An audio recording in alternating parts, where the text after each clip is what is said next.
¿Qué tal, amigos? Estamos en una edición más de La Campechana. Yo soy Arturo Aguilar y conmigo se encuentra Pavel Velasco. ¿Cómo estás, Pavel? Muy bien, Arturo, aquí empacándole como siempre para poder platicar de los mejores sucesos semanales en esta campechana. Ahora nos faltó el Rey del Ladrillo, pero bueno, esperemos el viernes tenerlo aquí presente en Plan B, o si no, pues en la otra semana de nuevo aquí en La Campechana. ¿Y con qué vamos a empezar, Arturo? ¿Qué te parece si empezamos con el béisbol de las grandes ligas en Estados Unidos? Los Indios de Cleveland, 22 victorias consecutivas. ¿Tú qué piensas al respecto, Pavel? Pues ya superaron la marca de Brad Pitt, de los Atléticos de Oakland, que se basaron en ellos para hacer la película de... No me acuerdo cómo la tradujeron. El Juego de la Fortuna. El Juego de la Fortuna. Y esa película la verdad es que me gustó muchísimo. Todas las variables y posibilidades de cómo ir armando un equipo de béisbol sin presupuesto, con el enfoque opuesto a lo que estamos acostumbrados de contratar a las mejores estrellas, más bien a contratar a los menos malos, ¿no? Y esas posibilidades y esa conjunción le dio a aquellos Atléticos de conseguir esas 21 victorias consecutivas, y que ahora pues ya superó los Indios de Cleveland. Exactamente, como bien comentas, en aquella película se agarraron a un boricua como Francisco Lindor, que es la figura de los Indios de Cleveland, dándole un promedio de .72 de efectividad. Ellos se imaginaron en qué tiempo iban a dar su mejor cantidad de bateo para que pudieran armar un equipo de élite, ¿no? Y así lo hicieron, fue un proyecto a largo plazo. En el caso de los Indios de Cleveland, bueno, pues tuvieron 44 ganados y 17 perdidos en las grandes ligas. Como habías comentado, nadie había ganado más victorias en casi un siglo. Solo la combinación de juegos de 26 ganados por los entonces Gigantes de Nueva York en 1916. A pesar de que perdieron el invicto con Kansas, con los Reales, la gente se puso de pie para decir que pues estaban contentos de lo que habían hecho los Indios, ¿no? Pues es que sí, o sea, si equiparas tú en realidad casi las posibilidades de ganar un campeonato de béisbol a conseguir una marca de este tipo, pues sí es centenaria, ¿no? O sea, le pasaba a los Medias Rojas, ¿no? Su maldición de tantos años sin poder ser campeón, y al fin lo consiguieron. Y pues en este caso igual, ¿no? O sea, lo que acaban de conseguir los Indios, pues difícilmente lo podremos volver a ver en poco tiempo, porque es una marca muy complicada. Yo pondría que es más sencillo quizá ganar un campeonato de béisbol que poder conseguir una marca de 22 o más juegos consecutivos ganando en las grandes ligas. Sí, yo creo que como bien dices, tienes mucha razón, porque es un poco más inconstante, ¿no? En el béisbol, además de que es el deporte favorito en los Estados Unidos. Allá casi todos los niños entran al béisbol, y desgraciadamente aquí en nuestro país no somos malos, pero tampoco es el primer deporte, ¿no? Exactamente, y pues ya lo dice, ¿no? Es el ajedrez del deporte, es mucho de estrategia, y en México pues sí tenemos grandes jugadores, hemos tenido grandes jugadores, pero no hemos tenido esa solidez en la liga que nos permita pues seguir compitiendo pues contra los grandes, ¿no? Contra los de Centroamérica, bueno, en este caso del Caribe principalmente, ¿no? Puerto Rico, Cuba, Venezuela inclusive, que son los grandes beisbolistas, bueno, los grandes equipos de béisbol, incluyendo a los Estados Unidos. En los mundiales de béisbol se ve, ¿no? O sea, potencias en el oriente como Japón y Corea, fortísimos en el béisbol, y uno pensaría que pues no tienen gran cultura beisbolística, pero en Japón es casi también deporte nacional el béisbol. Entonces pues sí hace falta un poco de impulso en México, porque de entrada pues sí tenemos un poco de bases tanto en el norte como en el sureste del país, es muy practicado el béisbol. Y pues en otro de los temas, ¿cómo viste la pelea del día de ayer? En la mañana te hicieron enojar ahí en el puesto de tamales. Yo te vi que estabas preparando un aguajolote, te encabronaste con el piñol y le aventaste el bolillo por lo que te estaba diciendo. A ver, danos tu punto de vista y tu narración acerca de la película del Triple G contra el Canelo. Pues mire, exactamente, me peleé muy fuerte con mis compañeros de tortas, con el buen Luis Piña. Ellos argumentaban que había ganado Golovkin y yo decía que no. En el boxeo lo que se cuenta mucho es los movimientos, ¿no? Lo que se trata es de lo menos que te puedan pegar es mejor, ¿no? Los golpes que son más claros, los esquivas, la actitud y la presión es lo que se cuenta, o eso han manifestado algunos jueces, porque tiene que ver mucho con la cuestión de observar, ¿no? Yo le decía a Javier que... A Javier alias Fifi. El Fifi, que Golovkin había colocado 342 golpes, de los cuales solamente conectó 110 de poder. A diferencia del Canelo, tuvo 272, de los cuales conectó 114. Bueno, aquí te voy a dar una apreciación personal, que yo he seguido varios Juegos Olímpicos y lo que tú comentas, eso lo evalúan mucho en el boxeo a nivel olímpico. El número de golpes conectados versus intento, pero también comentan más bien en la actitud del boxeador.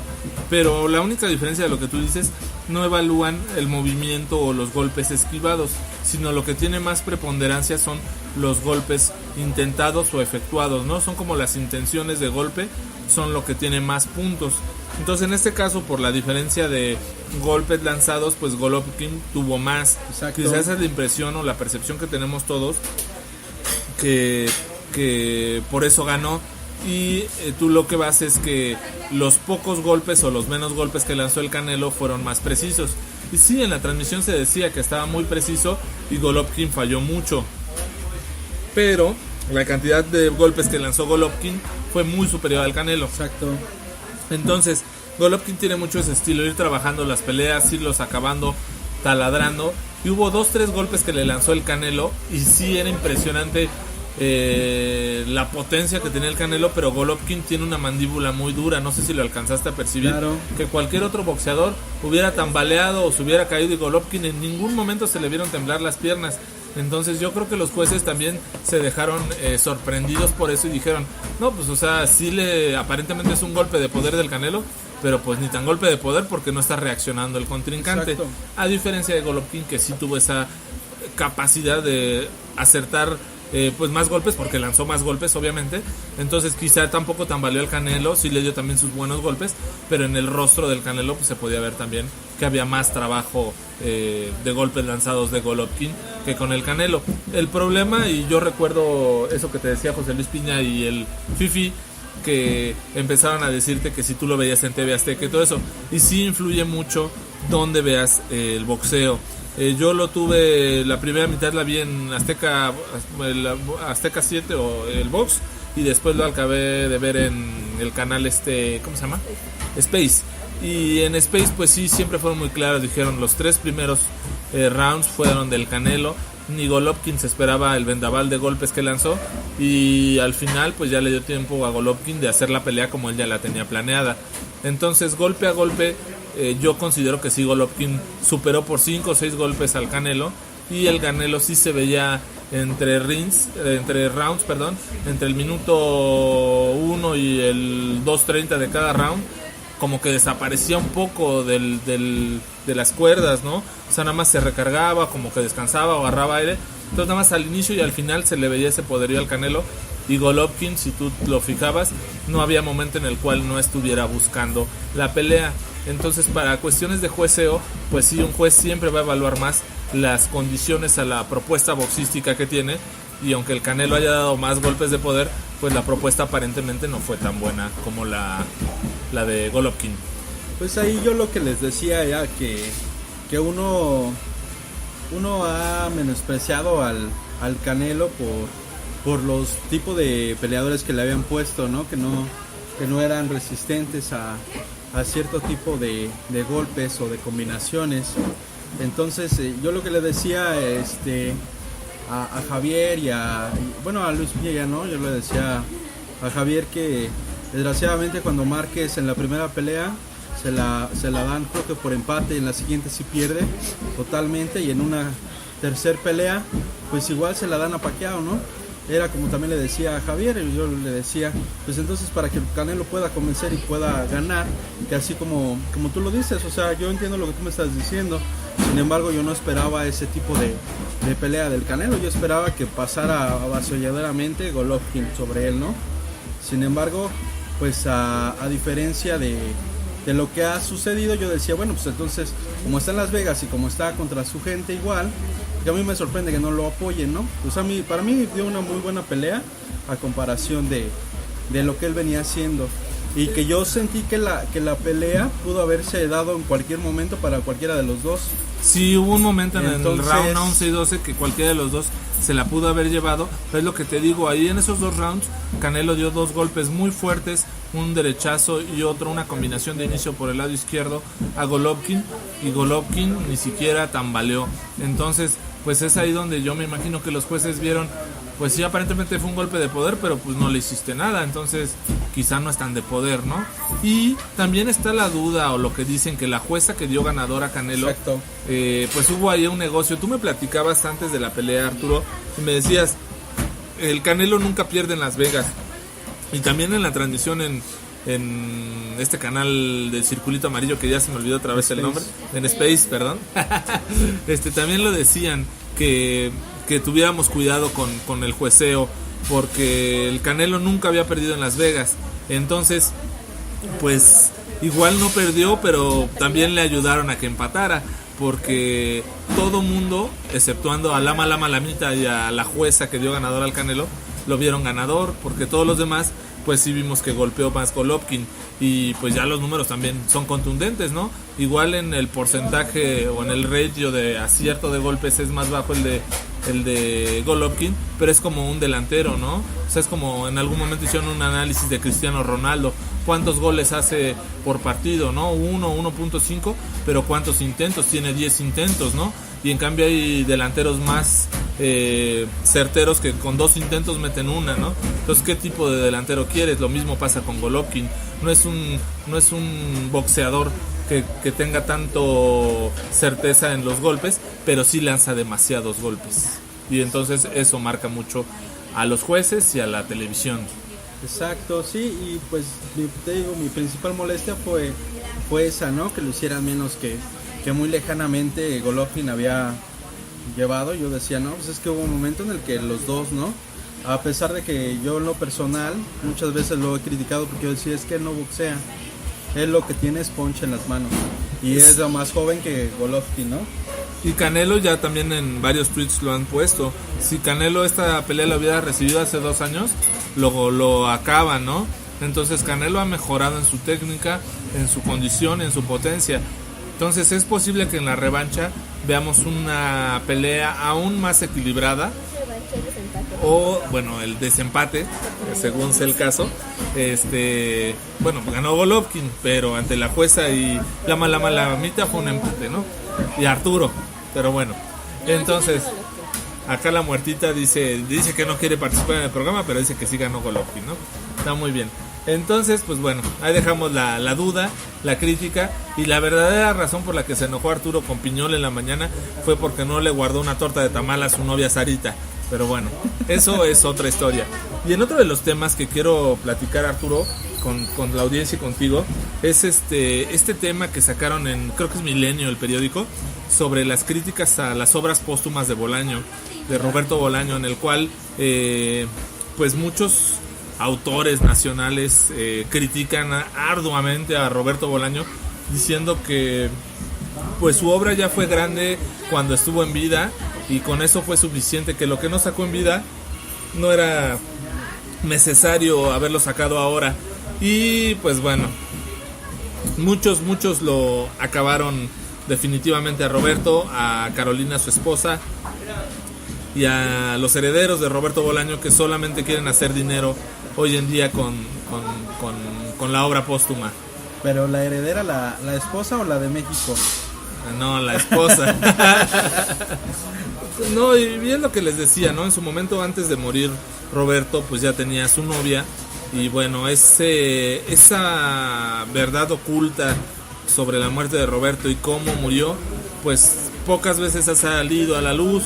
En su momento ya también la esposa de Roberto se peleó con Herralde, que fue gran amigo y editor de Roberto Bolaño. Se ha peleado con varios editores y entonces inclusive la pelea con Herralde hizo que todas las obras de Roberto Bolaño, que estaban, o la gran mayoría, en anagrama, ahora salían en Alfaguara, ¿no? Entonces hasta inclusive los coleccionistas de libros ya buscan toda la obra de Bolaño, pero cuando está en anagrama, no en Alfaguara, ¿no?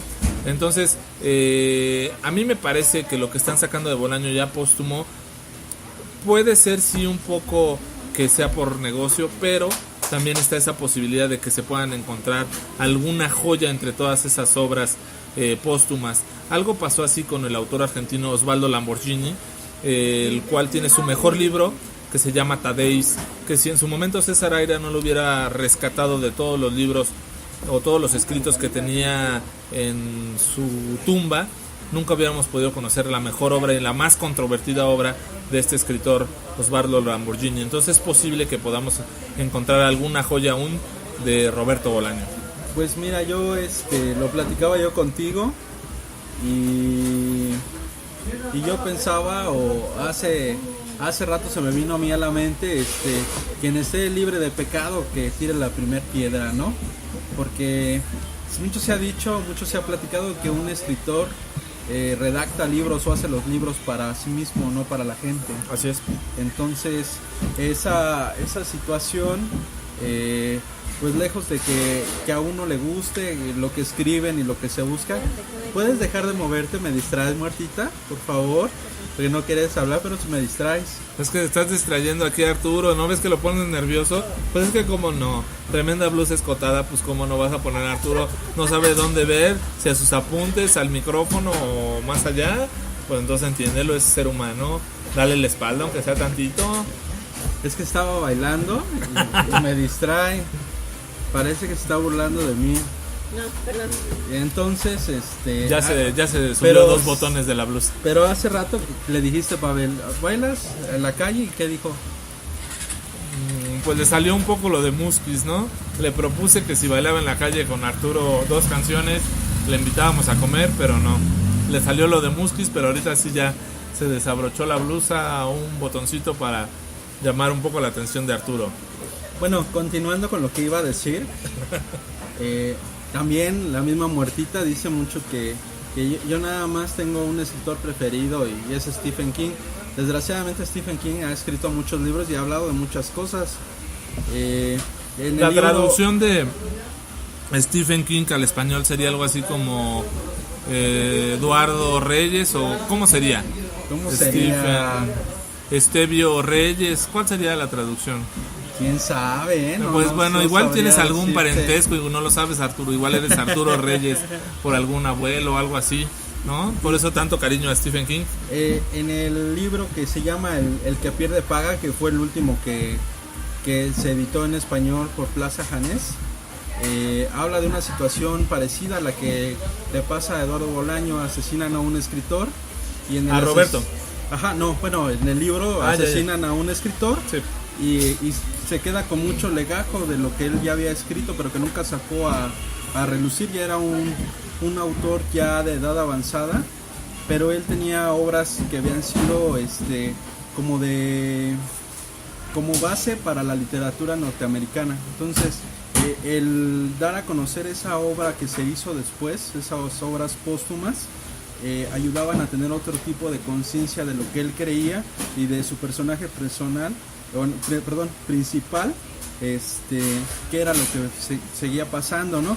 En mi punto particular, yo creo que eso enriquece a la lengua y te ayuda a conocer un poco más al autor, ya que pues son cosas más íntimas que permiten revelarte cosas que a simple vista no los ves, o en un análisis tan así a primera vista, ¿no? Yo creo que eso es lo que pasa ahí.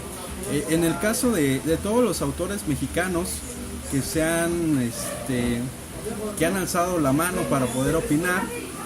A mí el primero, que es el que me importa porque yo lo he leído, que es Elmer Mendoza, yo creo que lo que dice es muy acertado y que pues, se debe dar a conocer, lejos de que si la familia se va a sacar dinero o no va a sacar de ahí, ¿no? Mucho se ha hablado de que escritores de nuestro México, como es el caso de Juan Rulfo, no tuvieron una vida como se esperaba, ¿no? No pudieron vivir de los libros.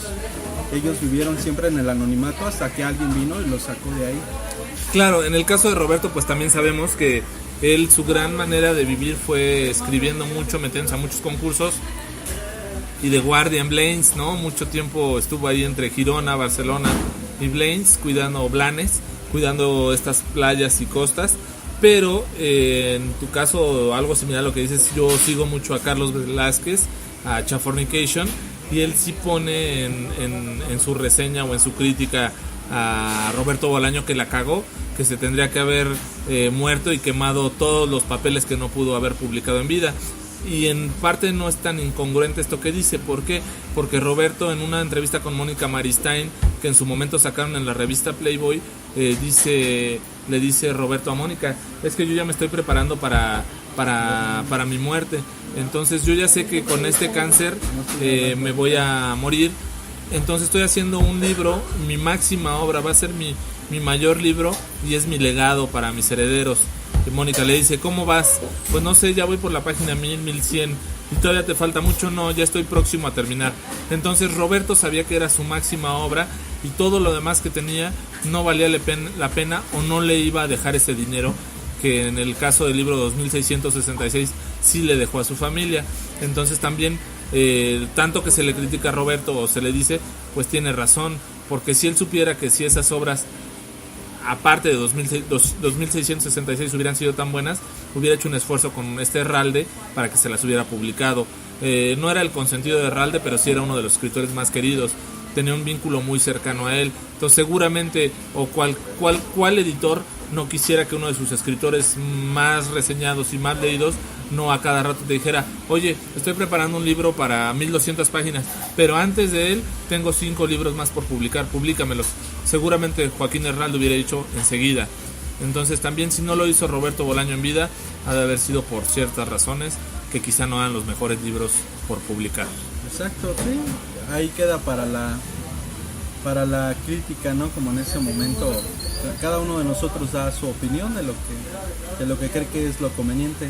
Así es. Y pues también otro tema que nos atañe mucho desde finales de agosto nos trae esto. Ya van 3 domingos que pasó el maratón de la Ciudad de México, ¿no? Desde conocidos, amigos, familiares que lo corrieron, lo intentaron correr, se metieron al final, empezaron, se agarraron el metro y llegaron al final. Y bueno, todo ese tipo de cosas que han salido, quejas y quejas en la página de Tramposos Maratón y muchas que pueden ver en Facebook, donde denuncian a todos los corredores que con el afán de poder tener su foto de haber terminado el maratón o la medallita, creo que en este año iban en la letra C, tener su colección, pues recurrieron a esto. Y pues ya ahora se dio la noticia en la semana que la posibilidad de que México subiera a la categoría plata de maratón, estaba en el 9º lugar en los maratones a nivel mundial y aspira a estar en la Liga Golden o en oro de maratones. Pero con este tipo de acciones, pues definitivamente va a ser muy complicado que consigan llegar a la categoría plata en maratones. Por un ejemplo, en el caso del maratón de Nueva York, de 50,000 inscritos, lo acaban prácticamente 49,200. Entonces, en el caso de Boston, de 30,000 inscritos, lo acaban 27,000. Entonces, y en tiempos que ponen como límite la organización, en México, el maratón de la Ciudad de México te dan 6 horas para terminarlo, que se me hace a mí un tiempo, la verdad, bastante grande. Si tú estás medianamente bien preparado para un maratón y no tienes alguna condición que repercuta tu libre correr, podrías terminarlo bien y con calma en 5 horas. A mí se me hacen 6 horas un tiempo excesivo, honestamente. Pero bueno, en el caso del maratón de la Ciudad de México se ha dicho muchas veces que ven más el aspecto comercial que el deportivo, y entonces pues quién no va a querer un maratón que te permita meter 40,000 personas, aunque de esas 40,000 personas lo acaben 25,000, y de ahí pues todos los demás que acabaron que hicieron trampa, inclusive para lograr el tiempo para el maratón de Boston, porque este maratón te lo da. Este maratón de Boston, como saben, pues tienes que tener un tiempo de 3 horas para poder clasificar. Entonces, inclusive se dio la noticia que han descalificado a 600 y cacho corredores que aparentemente habían dado la marca para el maratón de Boston. Exactamente, entre ellos había una competidora, Marian, no voy a decir el apellido para no quemar, pero ella solita está quemada, ¿no? Exactamente, entonces no es la primera vez que sucede este tipo de cosas. Yo recuerdo allá por el 2007 que andaba el presidenciable en algunos ayeres, Roberto Madrazo, corriendo y haciendo gala de su poder político, corriendo en el maratón de Berlín y haciendo trampa, ¿no? Entonces, pues yo en realidad, pues esto no me parece, no me sorprende, ¿no? Por el tipo de conciencia social que tenemos. Sin embargo, pues no es permisible, ¿no? Porque ante los ojos del mundo seguimos cayendo a lo más bajo. Sí, mira, yo tengo ahí una cuestión muy subjetiva con este tema, porque tengo un amigo particular que lleva 2 años que pues nada más corre para recoger su medalla porque dice, pues yo ya los pagué. Y sí, tiene derecho a recoger su medalla, pero me queda a mí esa subjetividad. Yo tengo muchas playeras de maratones, medios maratones, hasta ultramaratones que he corrido, y las porto no con el afán de presumir, sino la verdad es que es parte de lo que yo pagué. Yo pagué un boleto por correr una carrera, y si me dan una playera, pues me gusta, me la pongo. No me la pongo para presumirla.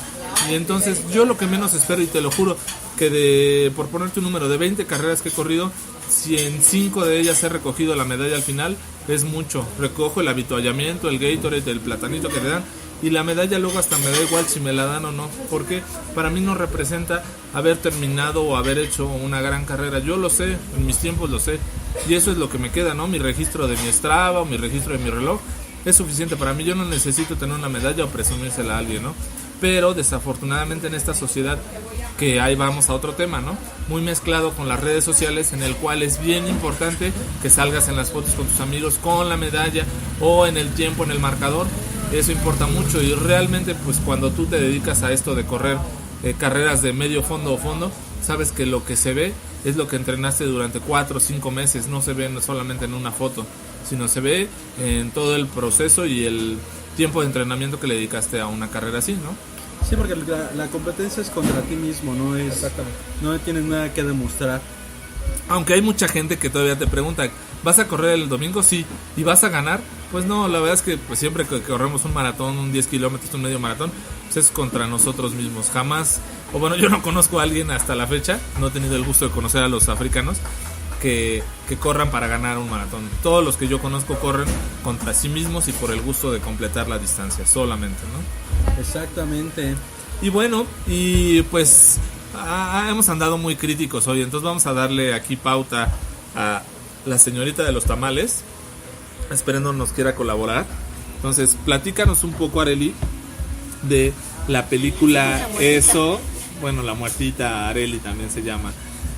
Platícanos de la película Eso, tus impresiones, y tú sí hiciste ese ejercicio que es bastante válido, de después de ver la nueva versión de Eso, verte la versión viejita. No, perdón, al revés. Viste la versión viejita y luego la versión nueva. ¿Qué impresiones te dejó la versión viejita y posteriormente la nueva? Hola, buenas tardes, antes que nada, porque ni siquiera he saludado y ya me están ensartando aquí. Gracias, Pavel, gracias, Arturo, son bien amables personas, porque a mí no me gusta hacer esto.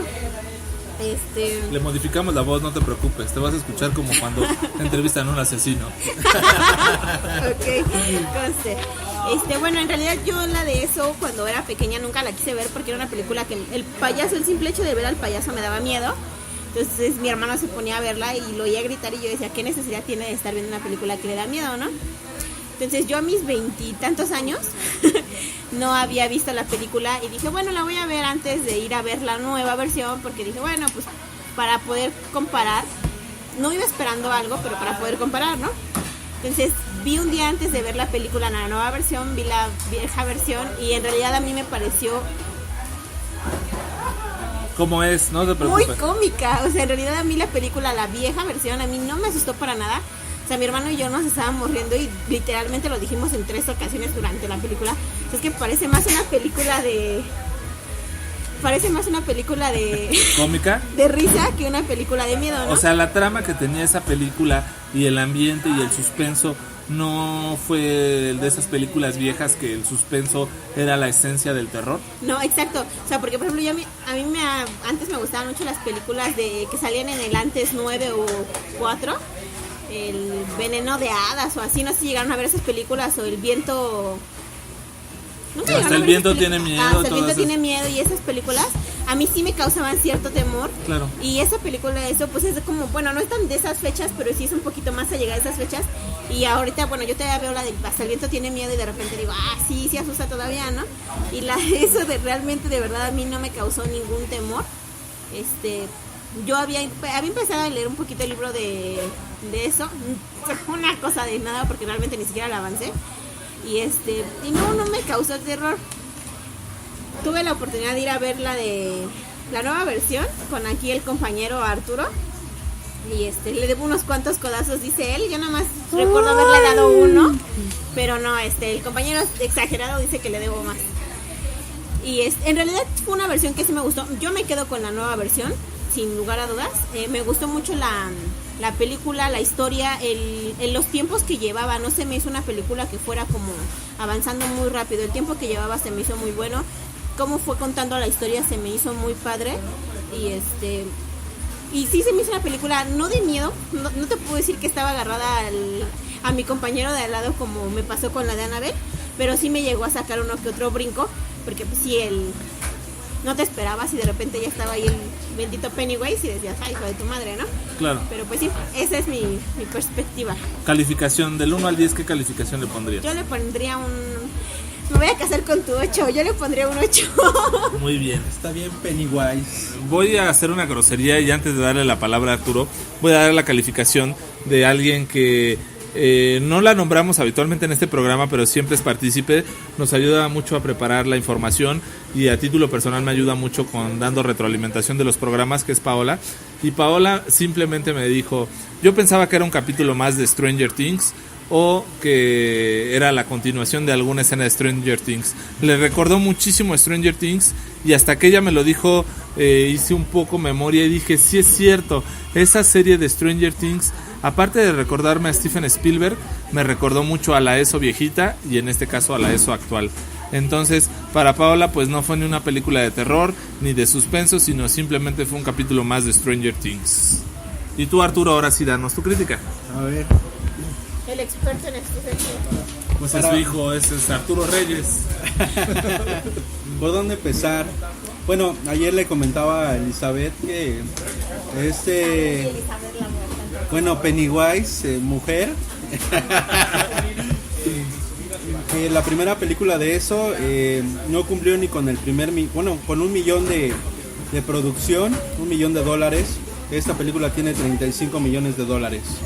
El hecho de que bueno, tenga... también compara, perdonar tú las épocas, ¿no? O sea, evidentemente sí, la época donde hicieron la otra eso, pues ya tiene bastantes años, entonces, pues igual no es equiparable 1 a 35, sino más bien sería algo así como 1 a 10, ¿no? Más la cuestión aquí a lo que iba era que el hecho de que tenga mucho presupuesto no quiere decir que sea una película buena, ¿no? Claro. Si tiene mucho presupuesto es mayor, puede que si tenga un fracaso, sea un fracaso rotundamente, ¿no? O sea que si, digamos que si estaba a punto de salvarse, de decir, pues es que le invirtieron un poquito, tienes alguna consideración, esta no tiene perdón, ¿no? Claro. Eso es a lo que yo me refiero. Algunos de los libros de Stephen King que yo he leído tienen mucho esa esencia cómica, o sea, es muy pegado. A lo que refiere Stephen King, como a título personal yo lo entiendo, tiene que ver mucho con que no te sugestiones con lo que está pasando en el momento. O sea, si te pasa como un hecho traumático, pero después trata de darle avance con otro tipo de cosas, ¿no? En este caso yo creo que lo que rescato son 3 cosas de la película. Las actuaciones de los niños. Uno de los actores de ahí, si mal no recuerdo, y corríjanme si no, el de los lentes de fondo de botella, sí sale en Stranger Things, ¿verdad? Exactamente, sí, okay. Es actor. Entonces, Bueno, esos niños, pues es como que algo de lo rescatable, ¿no? Y principalmente ese niño que ya salió en la serie es el que le toca hacer la onda cómica, ¿no? Claro. Y que le sale bien, al principio como que te cae mal, ¿no? Porque dices, este güey no más habla y habla y habla, ¿no? Y hasta la misma película se lo dice, Sí. ya cállate porque ya me tienes harto, ¿no? Eso es uno, ¿no? La actuación del payaso, hay ciertas situaciones. Al principio cuando inicia la película el payaso saliva mucho y eso es muy difícil que lo haga un actor. Si ustedes recuerdan a Marlon Brando cómo hablaba en El Padrino, es algo similar, él hablaba y salivaba, eso es muy difícil. O si no, ustedes traten de hablar y traten de salivar y van a ver que no lo van a poder hacer. Sin unos tacos de carnita enfrente, porque si se ponen unos tacos de carnitas enfrente, seguro van a hablar y salivar. Entonces eso es muy fácil. Bueno, esa es otra de las cosas. Y pues la adaptación, la persona que hizo la adaptación le leyó y volvió a leer el libro, cosa que se agradece porque te da una nueva versión diferente a la primera. Y con esa nueva versión te puedes armar una crítica, ¿no? Está eso el de antes y eso el de ahora y nunca los vas a poder comparar porque eran totalmente diferentes. Entonces para mí eso creo que es importante, ¿no? Poder evadir la comparación, o sea que no hay comparación entre una y otra. Muy bien, Arturo Reyes. Y ahora, dinos algo que a mí me platicaste fuera del micrófono y es importante que lo sepa la audiencia. El vínculo o el mundo de Stephen King en sus libros, que tú decías que en La Torre Oscura un portal aparentemente sale a la luz donde encuentran la casa de Pennywise. Entonces tú decías la forma en que se tienen que leer los libros de Stephen King o como el proceso de lectura que se tiene, ¿no? Que para poder entender un poquito más los libros de Stephen King tendríamos que leer ciertos libros previos o ciertos libros posteriores a eso. Entonces es un proceso que sí es un poquito más clavado, como que sí tendrías que darte tiempo de leer unos 8 o 10 libros quizá, pero pues también sería una percepción y una experiencia diferente poder llegar a eso en cuestión de libros, leyendo algunos más de Stephen King, que nos lleve más y nos integre más en ese mundo de Stephen King. Exactamente, y como tú lo comentabas, en la semana tuve la oportunidad o me di el tiempo para poder ver la película de La Torre Oscura, y en La Torre Oscura hay una casa similar a la de Pennywise, la cual es un portal que te lleva al otro lado a otro planeta o otro punto de La Torre Oscura. Entonces, como tal, el mundo de La Torre Oscura conecta con todos los libros de Stephen King a diferentes tiempos y diferentes eras. Como tal, La Torre Oscura no es un ente que tenga una línea del tiempo definida, porque hasta el mismo eso sale en La Torre Oscura. No sale al principio. Conforme el pistolero se va acercando a La Torre Oscura, van apareciendo estos entes o estos personajes de los libros de Stephen King, viéndose partícipes de creando miedo, ¿no? Principalmente es eso, ¿no? Crear miedo. Y algo interesante también de la película te muestra de dónde viene eso, ¿no? Eso es un extraterrestre que llegó al mundo mucho tiempo antes de que la humanidad existiera. Y como dices, hay algo muy curioso que no sé si sea bueno retomarlo ahorita o retomarlo después para la segunda parte. De una vez, Arturo, de una vez suéltalo. Porque sí, efectivamente, el payaso regresa cada 27 años, pero si ustedes se dan cuenta, la sociedad tiende a olvidar muy fácil las cosas. Entonces, es como si tú olvidaras lo que sucedió ayer. Entonces, esa situación juega mucho, es como un parteaguas, o sea, sí queda marcado en los libros y eso también hacen hincapié en la película. Que hay ciertos aspectos en el pueblo que suceden y que se ven marcadas por cuestiones diferentes, ¿no? En este caso, la época está en el 89, el libro de eso, en la película, y te marca el asesinato de unos niños. Después, sí... ¿Fue de 1908? De no, ahí de 1930. por eso, pero en la época actual es lo de los niños. pero después, como tú dices, o sea, te marca diferentes cosas y es jugando un poco con eso. O sea, si yo voy a hacerles un mal, que no se acuerden quién es y que lo olviden, porque en sí eso no es un payaso, es el miedo en toda su expresión y puede tomar cualquier forma y puede tomar cualquier silueta o fobia que tú tengas, ¿no? Así es, Artur. Pues bueno, ya diste un contexto muy grande de eso. ¿Qué calificación le vas a poner del 1 al 10? Le doy 8, yo también. Muy bien, pues el 8 está de moda. Y pues bueno, ya nada más queda despedirnos, agradecer por el tiempo de escucharnos y recordarles que el miércoles vamos a tener un buen autor, a Emmanuel Carréré, con el libro El Adversario. Emmanuel Carréré apenas fue nominado ganador del premio de la Feria Internacional del Libro 2017, entonces estaremos reseñando a este buen autor francés. Muchas gracias por escucharnos y ahí nos estamos escuchando. Gracias, hasta luego. Muchas gracias. Te reíste como el de eso.